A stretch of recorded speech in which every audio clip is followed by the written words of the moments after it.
Yeah, I started recording. So this one, we stopped at this point where we had this graph from the lesson dollars and cents. The worksheet that you have and the quiz is about the lesson dollars and cents, okay? So in this one, we call it a bar graph. As you can see, this one is the highest bar. These are businesses who are helping people. Okay, like this is like a charity. Individuals as well as businesses are committed to helping people in need. This graph shows the American charities. These are American charities. They got the most donations. People are giving money to these charities. Number one is the United Way worldwide. If you can read this number, it's 3 billion. 842 millions 18,486. This is the amount of money this charity received. So this one, they are telling us that there are many people, many rich people who are actually helping others, who are helping poor people. The message of this lesson, miss, is they are trying to convince you that in the future when you become rich, it's like an obligation for you to help the poor, to help the ones who are in need, the ones who are less fortunate. Okay, I promised Bella بعلبكي. Yalla Bella, please read this paragraph. Last time you did not get the chance to read. Unmute. The Yeah. restaurant. The restaurant in Hollywood, Florida, worked with same expanshual students from two Florida high schools. Together, they put an event to raise money for the Make-A-Wish Foundation. The foundation grants wishes to children with serious medical problems. Yes, thank you, Bella. So this foundation, Make a Wish. If someone, some kids they have a critical medical problems. Okay, some of them may end up dying, unfortunately. So there's this thing in United States which is really nice. They grant them a wish. I believe you've seen or you heard someone talking about it, a boy who's suffering from a really serious condition, let's say cancer, for example, and his wish was to meet Messi, or Cristiano Ronaldo, and then they actually Of course. to fulfill his dream and meet his favorite football player, right? So this one is like someone may wish that they will go and visit Italy or France or whatever their wish is. So they make sure that they give this child their wish. Okay. Let me have now Hassan Zalghut. Hassuna, where are you, Hassan? Yes. Yalla, Hassan, read for us the bottom line. The the bottom line. The bottom line. Every day, companies are thinking from innovative ways to give back to their community. If you own a business, making a profit is important. However, helping others is just important as the bottom line. Helping others is good business. Bravo, Hassan. Hassan, what is the bottom line they keep talking about? Yes, What is the bottom line they keep talking about? What is the bottom line of any business? Like why do people even start a business? Brahim Hijaz. helping. Uh, Yalla, okay, you have an answer, Hassan? no. Let's hear from Brahim. Yalla, Brahim.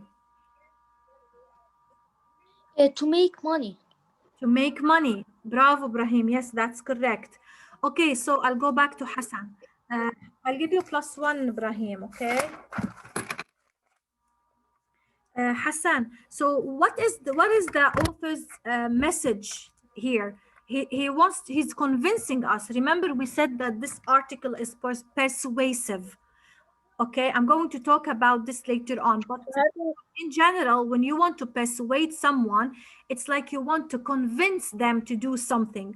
If I want you to eat fish, for example, I want to persuade you, I want to convince you to eat fish, then I'll explain to you the health facts of fish, for example.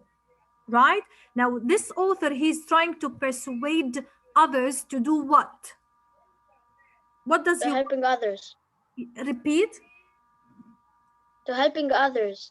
Yes, bravo. So he's trying to convince the business owners, or you as a small readers, when you grow up and you have your own business, he's trying to convince you to help those in need. Are you convinced? Yes, miss. Hassan. Hassan, are you Yes. convinced? Would you help people when you grow up and have your own business? Yes. Okay. Thank you, Hassan. Okay, so this was the end of our lesson. I'm going to move on to something called author's purpose, okay? I will skip this, but this one is important. The author's purpose, we're going to learn three, or we will focus on the three. Three. What are they? Entertain. Entertain is just like a story you read. Any story you have and you read, it's for entertainment. Second one, inform. Informs, like when you read something that gives information. And the last one is persuade. Persuade is to convince. These are the three author's purpose that we're going to talk about, because when the writer writes something, he's writing because he wants to persuade you. So in persuade, yalla, let me hear from Bella. No, sorry, you, Lama Ajami. Yalla Lama, read for us. Yes, Yalla, can you read the author? the author's purpose. The author tries to convince the reader to do something, or to agree with him or her. And yes, persuade. Persuade. Persuade. Yes, persuade. Let's read, for example, this paragraph. My grandma. My grandma should win Orange County's best pie contest. Her pie is the best in the world. She makes it from scratch with fresh cherries. Everyone who gets a taste of Grandma's cherries pie agrees that there is nothing else on earth like it. She has entered this contest for the past 10 years, but has never yet won. My grandma is most deserving of the award this year, and I know she would be most honored to win. Honored. The H is silent. Okay, so here in this paragraph, the author is trying to persuade us to vote for his grandma, because his grandma is making pie and she's participating in a contest.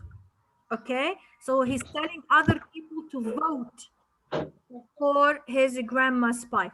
He's not giving us information, and this is not entertainment. Okay, now let's find out the second one using the same topic. It's the same topic about pies. Mariam, yalla, Okay. Yeah. Yes. read for us, please, Mariam. Author's purpose. The author gives true Factual information about the topic. Inform. So when the author gives true and factual information about a topic, it means his purpose is to inform. This is an example, still about pies. Read for us, but this time is to inform. So we are going to find facts in this one. Yalla Maryam, the first pies. The first pies made in the 12th century were quite different than pies we eat today. Those early pies appeared in England and were made mainly of crust with a meat filling.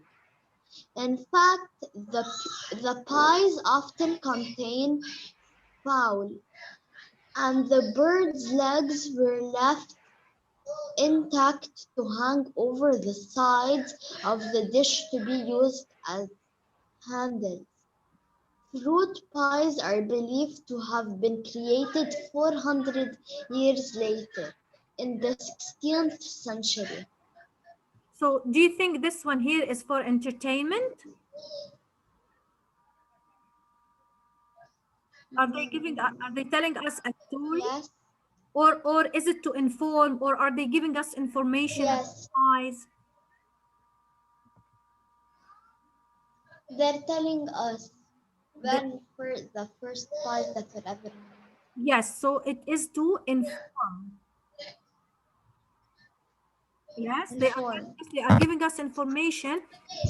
Long time ago, pies were made of meat and not the fruit. So this one here, when they give us these facts, we say it is to inform. Let me have Joel. Yalla, Joel. The last one is to entertain. Yes, author's purpose. The author writes something for a reader's enjoyment. Entertain. It means to entertain, yes. For example, let's see this one. This is a story about pies, okay?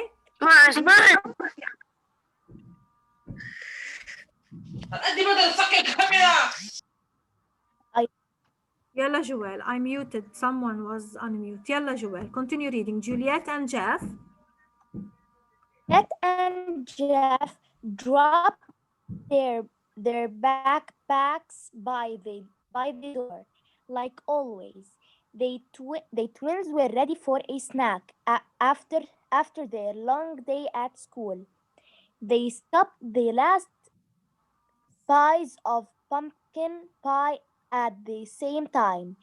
They made a mad dash for it, crashing in crashing into each other and and counter.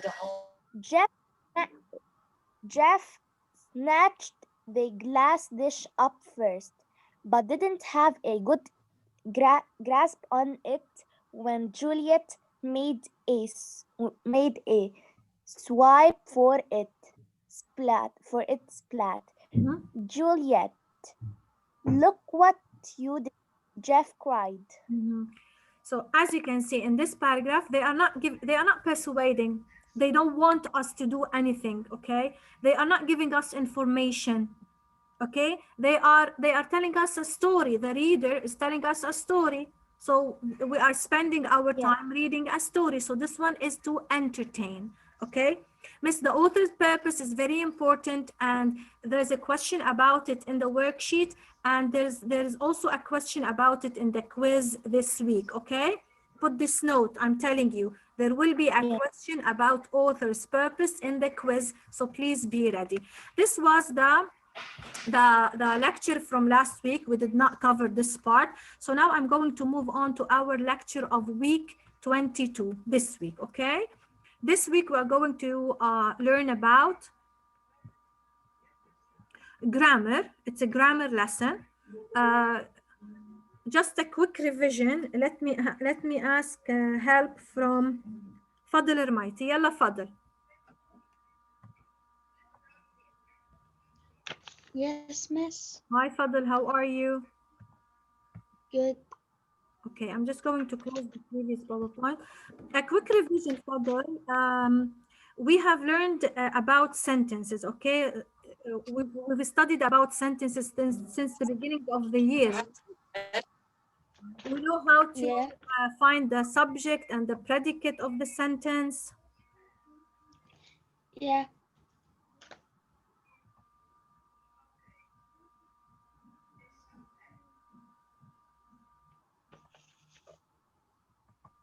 Okay. So, and we have learned, what do we call a simple sentence, Fadl? 1 second. A simple sentence, it has another definition. What can we call it? Clause. Repeat. Independent clause. Bravo, independent. Independent clause. Amazing. So if I have two independent clauses, can I join them? Yes. What do I use to join these two independent clauses? By a comma or one of the fanboys or a semicolon. Amazing, amazing, Miss. Bravo. This is another plus. This is plus one for you. Great job. Okay. What else? We have our new lesson now that we know that a simple sentence is made of subject and predicate, right? And when I have two simple sentences, these are two independent clauses. I can join them together by one of the fanboys or a semicolon, as Fadl said. Now, Fadl, we are going to learn about something new. Complex sentence. What do you think a complex sentence is? Is it made A of? simple sentence. It's a simple sentence. You mean it's an Joined with a dependent clause. Okay, let's see. We're It's going to joined with a dependent clause. we will find out. Miss, you can refer to your grammar book pages. These are the pages, okay? 16, 17, 18, 19, and 20. Those who have the grammar book, you can use these pages. Okay. Thank you, Fadl, for now. I will get back to you, okay? So a quick revision, a simple sentence, as Fadl said, has one subject and one predicate, as in, 1 second. I like to study grammar, for example, okay? The subject here is I, and the predicate is like to study grammar. A simple sentence can also be called independent clause. These are all revision, okay? It can end with a period or a semicolon. So as we said that the simple sentence or independent clause has one subject, only one subject and one verb. Okay, the verb is the predicate part. For example, I love you. I is the subject and then love you, this is the predicate. One subject and one verb. Now a compound sentence, that's what we talked about previously last lesson, is made up of two or more simple sentences. We join them, as Fadl said, by one of the fanboys or a semicolon. Like, I like to study grammar, comma, and I love this class. Now, most of the sentences that I received are correct, most of them. However, some of you made mistake with the fanboy for. Okay, you used for not as one of the fanboys, not as a subordinating conjunction. For example, when you say, I bought gifts for Christmas, this is not subordinating conjunction. You are not joining two simple sentences. You have to use for as because. I bought gifts for I like to give gifts on Christmas, for example. So a compound sentence is when I have two independent clauses joined together by and. Now we will move on to the complex sentence. What is the complex sentence? Hi, Ma.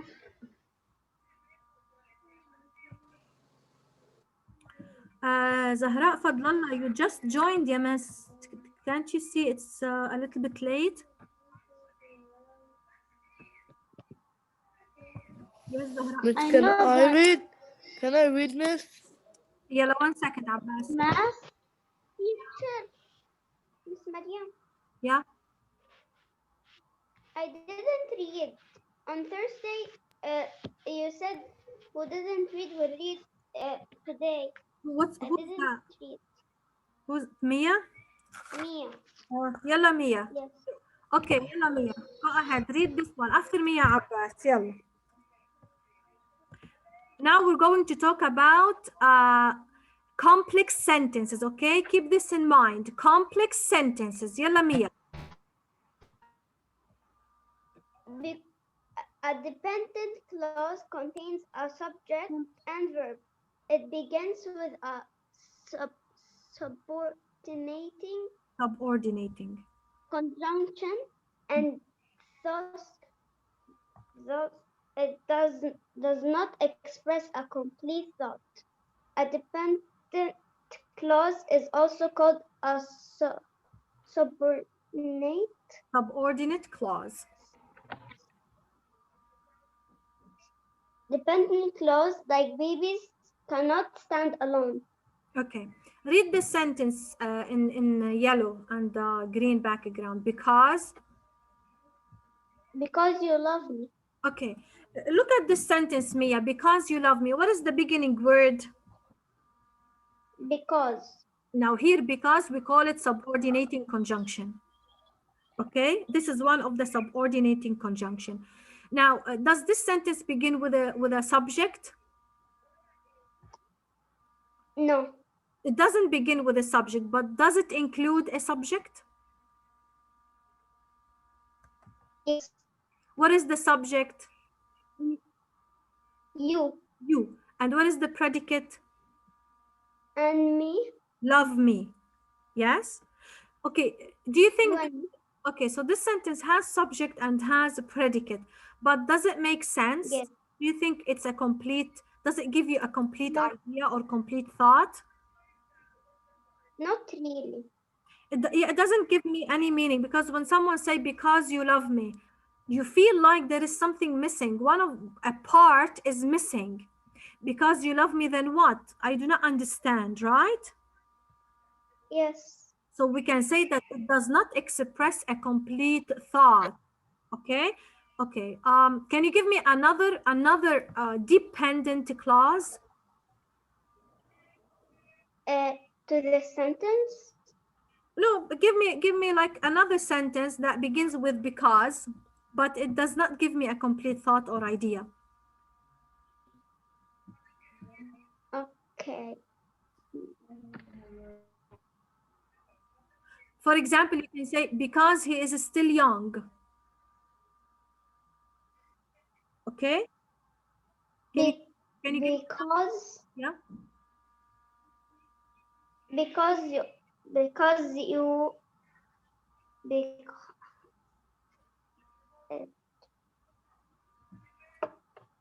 Because I don't like it. Right?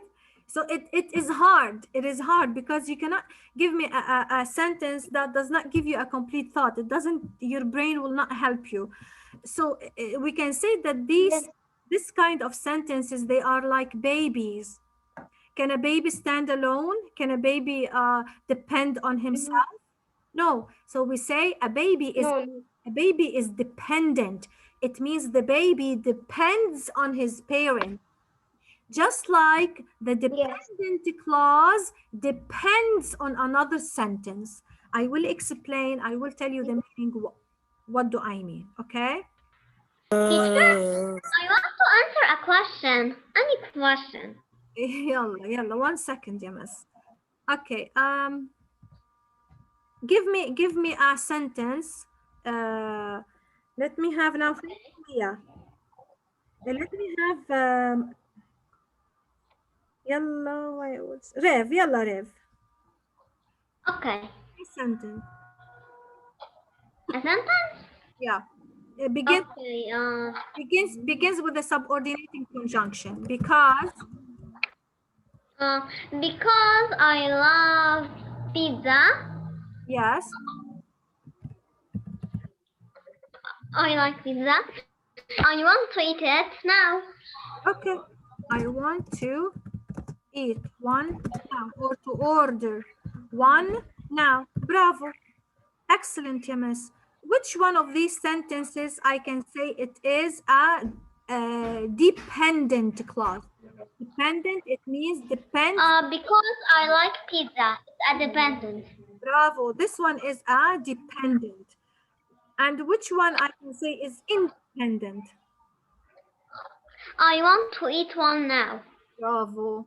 Excellent. What do we call this type of sentences?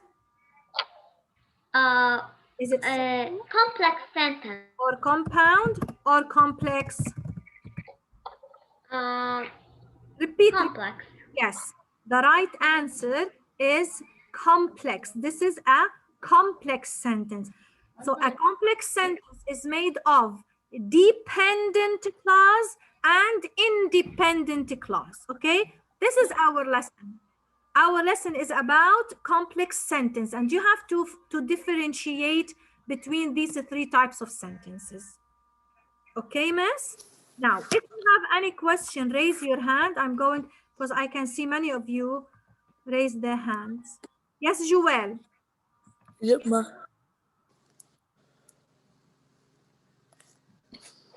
Miss, I just wanted to give you a sentence that starts with before.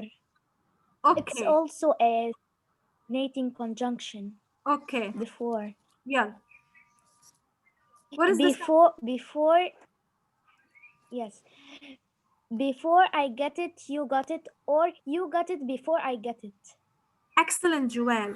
See what Joel, you can move the clauses. You can put the independent in the beginning and the dependent at the end. Okay, as long as you have dependent clause and independent clause. And also she mentioned something that it's not only because I have other words. Let's see.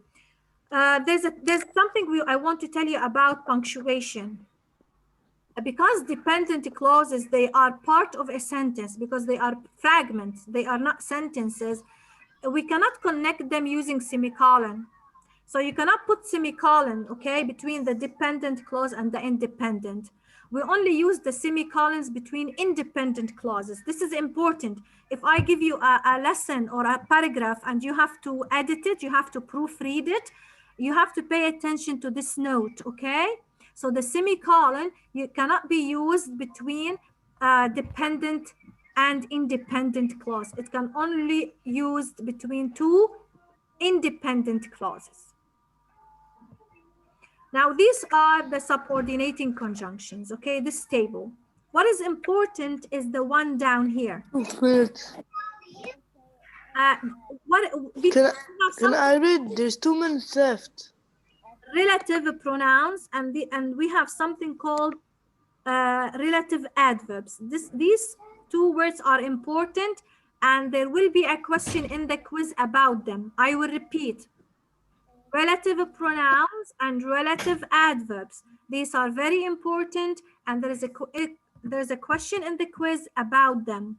You have to memorize them. What are the relative pronouns? These are subordinating conjunctions. And what are the relative adverbs? These are also subordinating conjunctions. Let me ask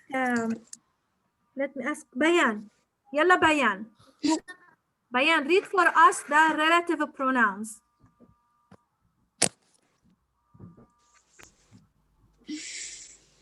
Who?